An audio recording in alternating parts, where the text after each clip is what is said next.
Well, hello, welcome to I Love Gay today.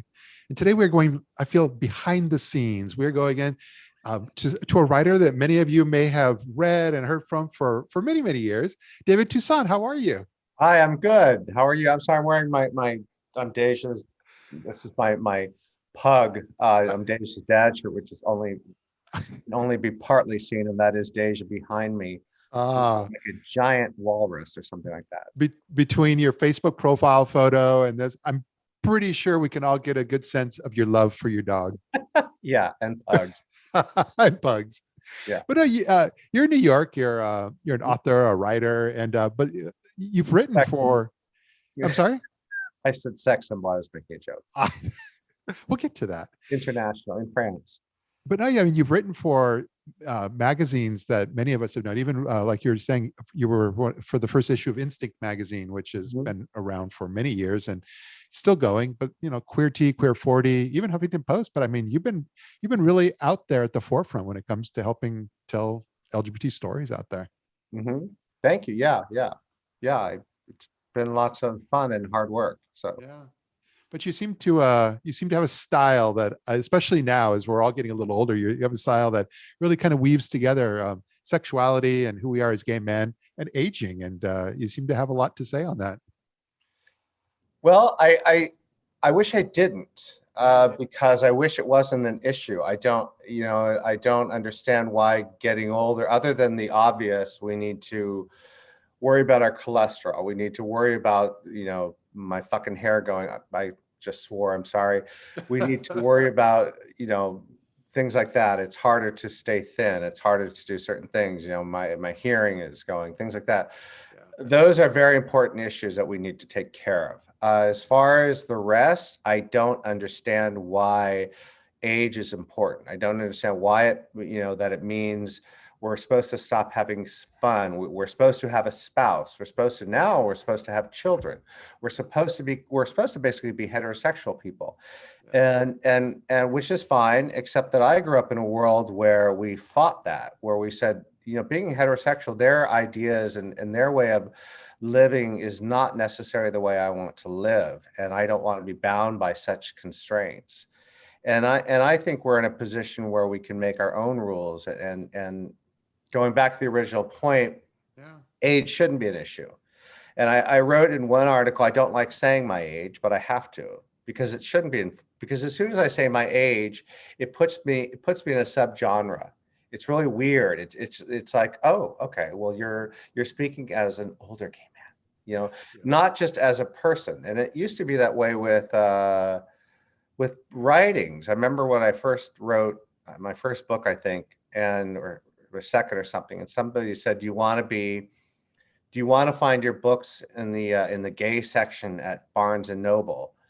And I remember saying very distinctly, I said, no, I want to find them in the good book section of Barnes and Noble. I don't want these special categories. Yeah. I understand that they're needed, but I prefer that they're not there. So Yeah, it's been anyway, it's seems like it seems like the world has been slowly moving that way. I mean, it's when we were young and gay was kind of this novelty, and they had metrosexuals and they had all this stuff wrapped around it. But now you tell someone young that you're gay and they look at you and kind of like, you got something better, because that's boring now. yeah, it's true, which is wonderful. Yeah, it's what we Yes. asked for.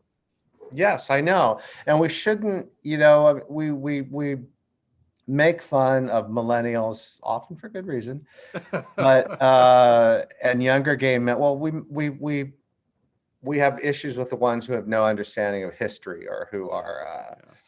don't understand that there was an AIDS pandemic not very long ago, or don't understand that we didn't have visibility and gay rights and that kind of stuff. And those people need a refresher course, because it was not very long ago Yeah. that all this stuff happened.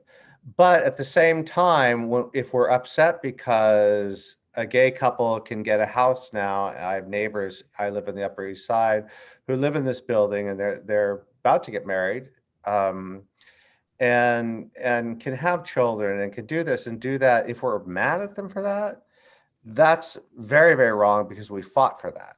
We Yeah. fought so they could have that and feel comfortable holding hands down the street, and you're Yeah. walking down the street. It's interesting too, because when you and I were talking earlier, I mean, you moved to New York when you were in your 20s, and let's just say plus or minus a few years, is that a lot of us have just watched on Netflix. They have the Andy Warhol story, and it Mhm. really kind of brings to life again um, New York from the 60s and 70s, and then of course with the AIDS crisis in the Mhm. 80s and Yeah, everything. yeah. But you kind of came to New York amidst all that as well. 87. And Yeah. I'd been here millions of times before that. Okay. I first came to New York when I was 10, knew I was going to live here. Yeah. So I'm from California. I had a boyfriend that I met in summer stock. Okay. So I used to, while I was still in college, I would come for the summer and I would come during spring break. So Yeah. I was a big New York fan.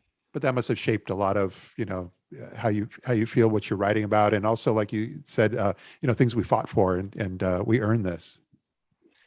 Yes, because I knew that I was an actor at a very young age. I started acting when I was 7 and professionally when I was 10, right after I came to New York for the first time. And I knew at that age that I wanted to go to New York and study acting because Yeah. that's not Los Angeles. I wanted to be where like real actors went and studied. That was my dream.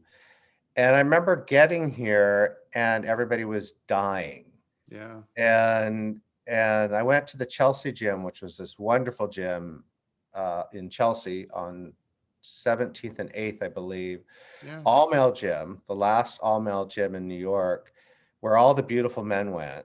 And I was intimidated to go because I was told by somebody that they check you out at the door when Yeah. you try to get a membership.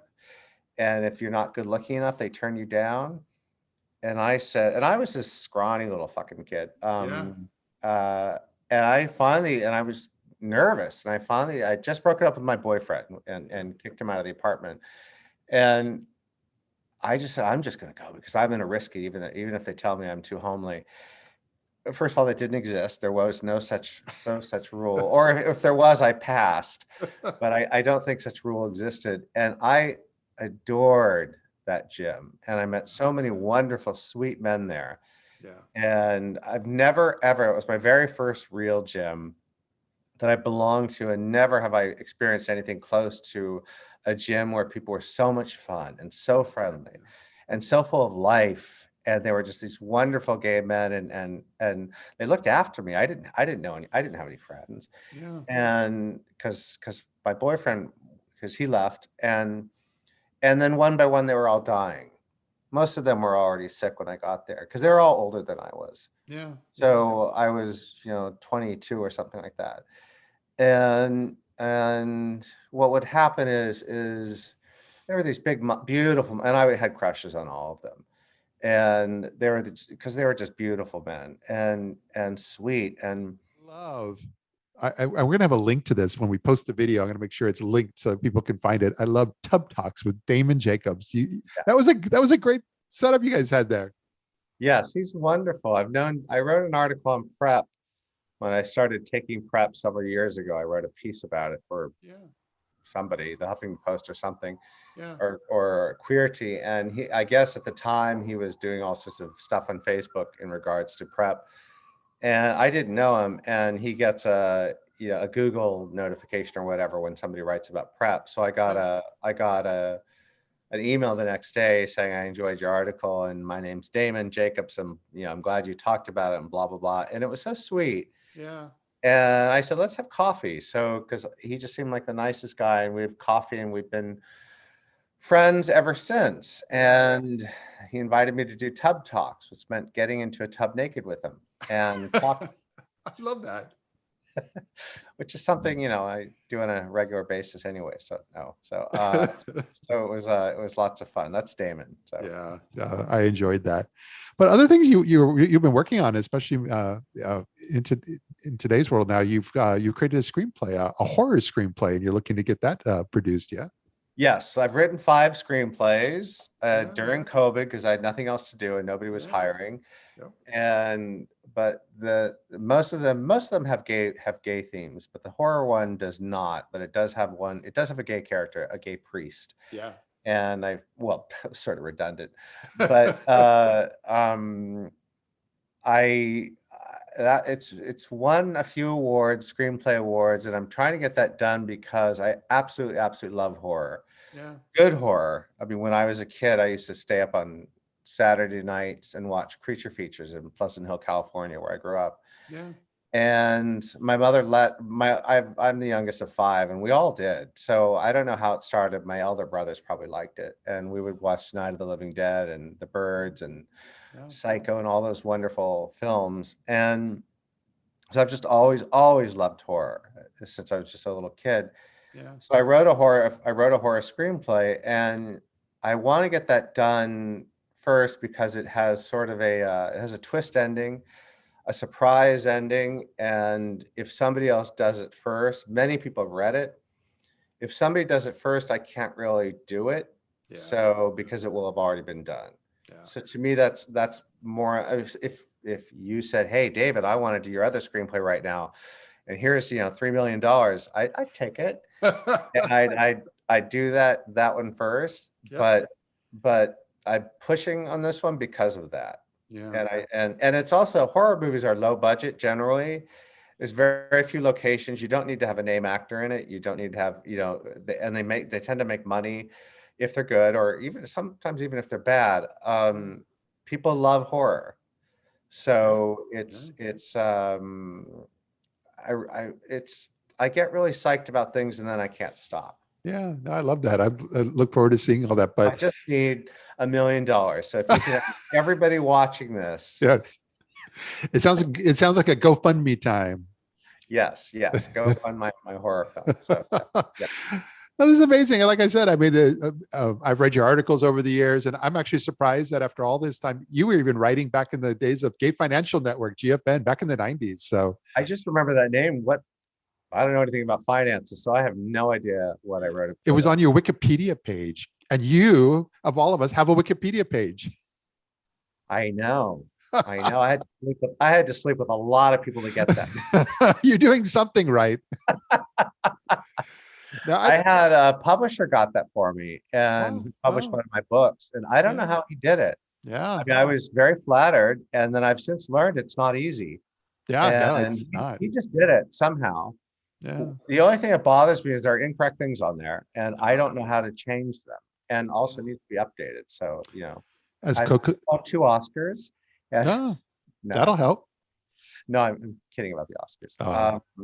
But no, it's very flattering. Yeah. And so it's nice. Well, very cool. Well, I think this has been great. Just an opportunity for myself and our audience just kind of get a chance to know you a little better here, since we've been reading your articles all these years. And I look forward to being able to connect next time I'm in New York as well. Where are you? I'm just outside of New York now. I'm in Allentown, Pennsylvania.